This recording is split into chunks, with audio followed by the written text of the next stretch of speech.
problema. El problema nuestro de los latinos es aumento de triglicéridos y baja de HDL. Y esto es lo que se conocería como dislipidemia heterogénica. Entonces, ¿qué pasaba con este riesgo residual? Quiere decir, entonces, quizás todas estas otras lipoproteínas podrían explicar en buena parte, sino en todo, el 25% de lo que no logramos conseguirlo cuando utilizamos estatinas. Y este riesgo residual se evidencia, ¿no es cierto?, por diferentes factores. En diferentes estudios, como en estudio, por ejemplo, 4S, uno de los primeros que se hicieron en lípidos, se vio que a pesar del buen control, había un riesgo residual entre 10 y 20% del grupo placebo o del grupo de intervención que no lograba disminuir los riesgos. El estudio CARS pasó a ser lo mismo, el estudio Heart Protection igual, metaanálisis igual disminuyen, miren, de entre 3 y 14%. Quiere decir que a pesar que he logrado metas de LDL, no he disminuido la mortalidad coronaria como hubiera esperado. Porque estamos tratando exclusivamente la meta LDL. Incluso en estudio, el Improve It, que acuérdense que es una población en las cuales teníamos ya LDLs bajo de 70 y a las cuales se le adicionó ezetimiba para disminuir la LDL incluso valores más bajos. Miren, el riesgo residual pasó incluso hasta un 30%. Miren lo que pasa en el diabético. El diabético, con el mismo nivel de baja de glucosa, la morbilidad y la mortalidad del diabético siempre está mayor que la población general. Entonces encontramos que bajando los HDL, ¿no es cierto?, perdón, la LDL, hay una disminución de los riesgos, ¿no es cierto?, y aumentando el HDL, incluso se ha visto mayor impacto. No todas las estatinas actúan igual en relación al HDL, más o menos actúan en relación al LDL con mayor potencia o menor potencia, dependiendo de la calidad, pero la misma potencia incluso se ve con el factor de facilitador o no de incremento de HDL, como es el caso de rosuvastatina, por ejemplo. Bueno, entonces, ¿qué es lo que vemos? Vemos, ¿no es cierto?, que por cada 38, 1 milimol, por ejemplo, de los remanentes se encuentra un incremento de 2.8 riesgos de cardiovasculares. Miren, cuando vemos los riesgos cardiovasculares de LDL, miren cómo son inferiores a los remanentes en relación a kilomicrones que no le paramos bola. Porque la visión que habíamos tenido o teníamos era exclusivamente LDL o estatínica y solamente ese objetivo es lo que se planteaba. Entonces ahí nace el cuento, ¿no es cierto?, ¿no tendrá que ver este non-HDL en algo en relación a esto? ¿O nos servirá este factor para aproximarnos en alguna cosa? Y se empieza entonces a hablar, ¿no es cierto?, de un criterio de non-HDL que serían todas las partículas lipoproteicas que no son HDL. Entonces, por tanto, todos los taxis que tienen ApoB. Entonces quiere decir que casi en igual forma, cada vez que yo determino ApoB, estoy hablando casi de los mismos grupos que estoy determinando, no siempre siendo sinonimias. Entonces, quiere decir que estas LDL, entonces, ¿cómo hago el cálculo de non-HDL? Entonces, simplemente cojo el colesterol total y le resto el HDL. Ni siquiera necesito determinar triglicéridos. Y ni siquiera necesito estar en ayunas.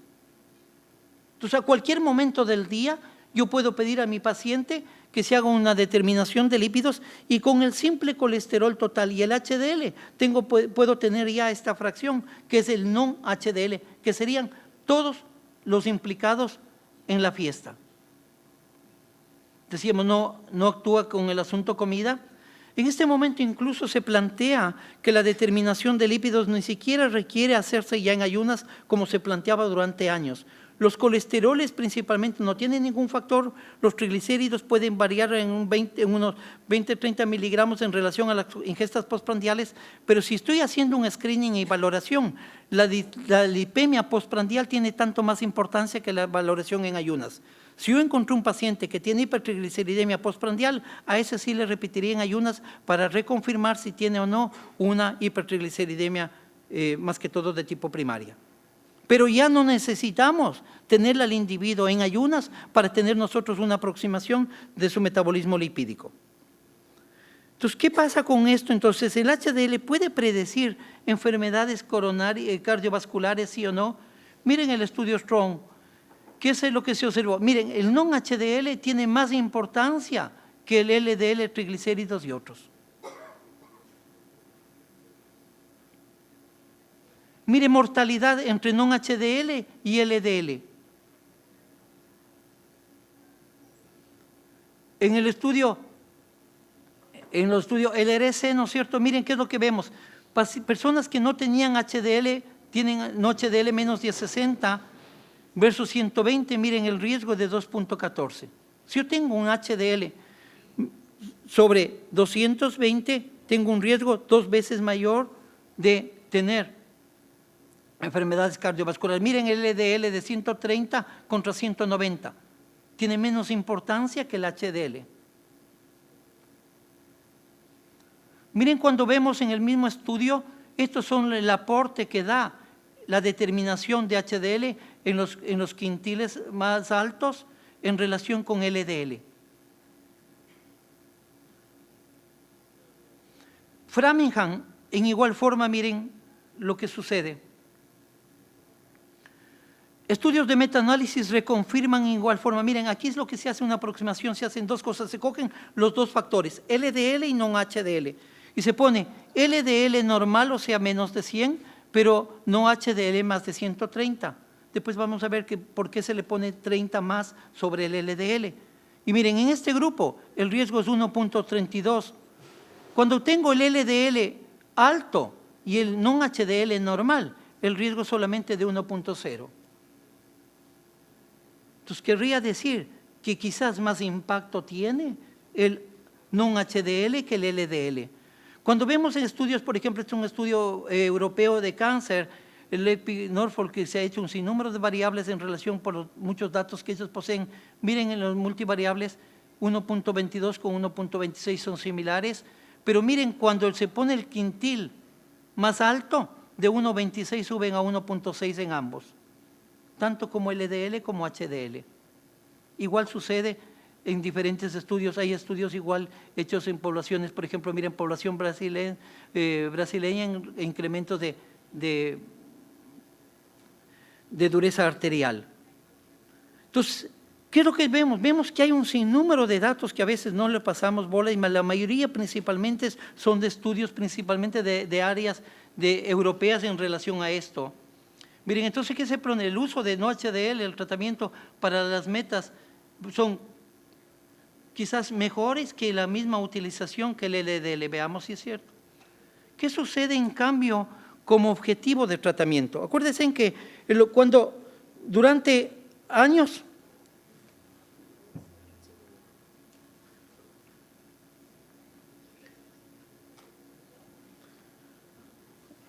si no había la lámina, hagan acto de fe. Digan, ahora que estamos en la época del cura Tours. Bueno,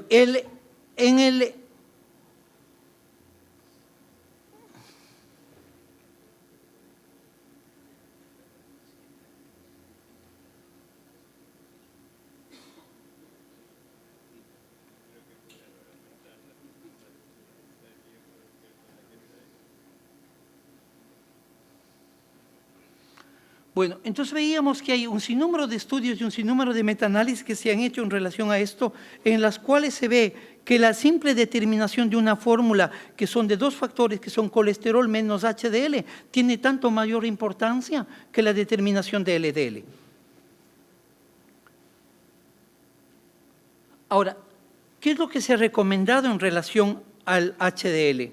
Entonces, el HDL que sería, perdón, el non-HDL, ¿qué es lo que se plantearía, no es cierto? Son todas las lipoproteínas menos el HDL. Entonces, el 90% de toda la ApoB está metida en la LDL. O sea, la mayoría de las llantas de ApoB están dentro del LDL. Entonces, quiere decir que el mayor aporte en relación de ApoB es LDL y el remanente son menores. Entonces, la suma de estos, entonces, lo que se ha visto es que se asume. Acuérdense en la forma de Friedewald, ¿no es cierto?, qué es lo que se hace dividiendo triglicéridos para 5, que era para ver cuánto aparentemente tenemos de colesterol dentro de la VLDL, asumiendo que es la quinta parte de la VLDL. En la misma forma se utilizó este dato para para la conformación del valor de utilización o de criterio para el non-HDL y se le dio un valor de 30 miligramos. Entonces lo que se plantea es que si la meta de LDL es 100, la meta de non-HDL debería ser 130. Si la meta es 70 sería 30 más, si la meta es 30 sería 30 más en relación a esto. Y esto es lo que se ha venido utilizando en la mayoría de estudios que se han hecho hasta este momento. Entonces, ese es el peso que decíamos que está dado por esto. Entonces, veíamos, por ejemplo, que poblaciones en las cuales, acuérdense, había criterios de metas, porque incluso hasta eso ya nos quitaron los gringos, ya no necesitamos metas para el tratamiento de los lípidos. En este momento, ¿no es cierto?, hay que dar simplemente estatinas con tal de dar. Ya no necesitamos que si baja o no baja, aunque la última determinación en el 2018 se plantean que si doy una estatina debe bajar un 50% de lo que estaba haciendo. Todos los estudios durante 10 años o 15 años que hubo, mientras eran las estatinas, se hacían investigaciones, siempre se pusieron metas. Se acabó el asunto y son genéricos y ahorita ya no necesitamos metas. Es interesante. Si ustedes revisen la literatura americana, ya no se necesitan metas, solo hay que dar a todo el mundo estatinas. Los europeos todavía mantienen el criterio de metas por riesgos de leve, moderado y severo. Entonces, como decíamos, si tengo un riesgo leve, moderado o severo, voy a darle 30 más de mi objetivo que tenía. Pero un punto importante que se plantea de estudios últimos, se plantea, dice que esta asunción de 30 no es cierta, porque la validación fisiológica es que esta LDL, la fisiología de de los triglicéridos nunca debería pasar de 150. Y por tanto, el factor de non-LDL debería ser máximo 15. Y esto es lo que se viene planteando en estos, miren, este es un estudio hecho en los Estados Unidos en el 2013, esta es la equivalencia entre 100 de LDL y la sinonimia con non-HDL. Y van a ver que es 20 a 25. Miren, incrementos, estudios hechos igual en poblaciones en los cuales se ve que el incremento es entre 19 y 25. Se están planteando, miren, de 70 a 90. Entonces, el punto de 30 está en cuestión en este momento, si es un punto de corte adecuado, no desde el punto de vista fisiológico. Pero mientras tanto todavía se lo mantiene para esto. Y miren, se plantea que el criterio debería ser 5 a 10 de los valores no convencionales de non-HDL. ¿Qué tenemos en las guías? Estas son las guías europeas de cardio. Y miren, la recomendación es, hay que hacer non-HDL, ¿no es cierto?, como un factor predictor fuerte en las poblaciones principalmente que tienen triglicéridos sobre 200. Quiere decir, si vamos a ver en la población es nuestra, en todo el mundo. Vemos, ¿no es cierto?, el non-HDL es recomendado a ser calculado en sujetos con altos triglicéridos y el punto de altos triglicéridos plantean 200. Entonces se plantearía que es, entonces, ¿qué es lo que se plantean de las escuelas, por ejemplo, la americana y la europea? Le dicen, el primer objetivo del tratamiento de los lípidos es bajar el LDL, pero si bajando el LDL, mi non-HDL está positivo, yo debería dar otra intervención coadyuvante a la estatínica que estoy recibiendo. Entonces, como objetivo secundario. ¿Qué dice la Asociación Americana de Endocrinólogos Clínicos? Dicen que a quienes debería hacerse non-HDL, a los que tienen moderado incremento, a los diabéticos y los que tienen enfermedad vascular. En todos los pacientes que tienen resistencia deberían ser evaluados non-HDL, que serían en todo lo que es principalmente, miren, moderado, elevados triglicéridos, diabéticos, insulinoresistencia o enfermedad cardiovascular conocida. Y se plantea, de acuerdo a los criterios de la Asociación de Endocrinólogos Clínicos, se plantea que el punto debería ser entre 30 y 25. 25 para los de alto riesgo y 30 como máximo a los de bajo riesgo. ¿Qué dice la escuela canadiense? Las guías canadienses dicen que debe determinarse non-HDL, que serían todos estos factores lipoproteicos que habíamos visto, y debería hacerse, y tiene un aporte tan igual como la determinación de ApoB, con costos infinitamente mucho más bajos.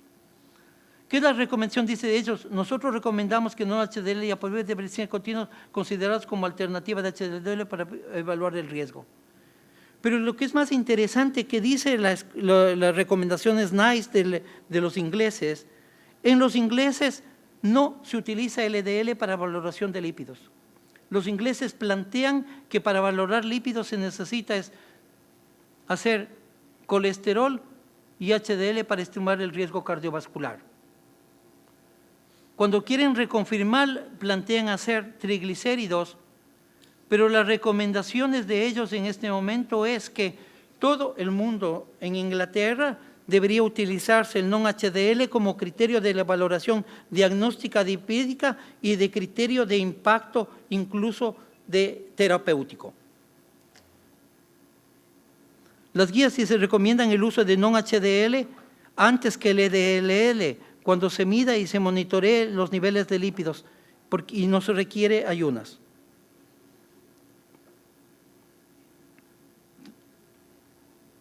Ya que ellos plantean que dice que es una mejor estimación del efecto terapéutico y del riesgo cardiovascular de las LDLs. Entonces yo creo que es un punto interesante la revisión y agradezco a Joffre la invitación a ver este tema porque nunca le habíamos parado tanta bola al non-HDL en relación a lo que tenemos, pero hay un sinnúmero de datos que están cuestionando un sinnúmero de cosas.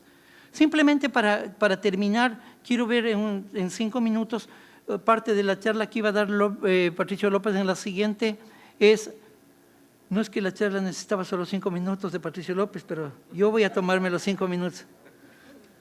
Entonces, ¿qué hacemos los fármacos? Si tenemos fármacos para el tratamiento de las dislipidemias, debería ser la racionalidad, ¿no es cierto? Fármacos quizás que inhiban la absorción intestinal de los lípidos que tenemos, fármacos que inhiban la producción de los lípidos en el hígado, fármacos que inhiban el reciclaje de los lípidos en general en el hígado, u otros que actúen en las enzimas que tienen que ver principalmente en la periferia.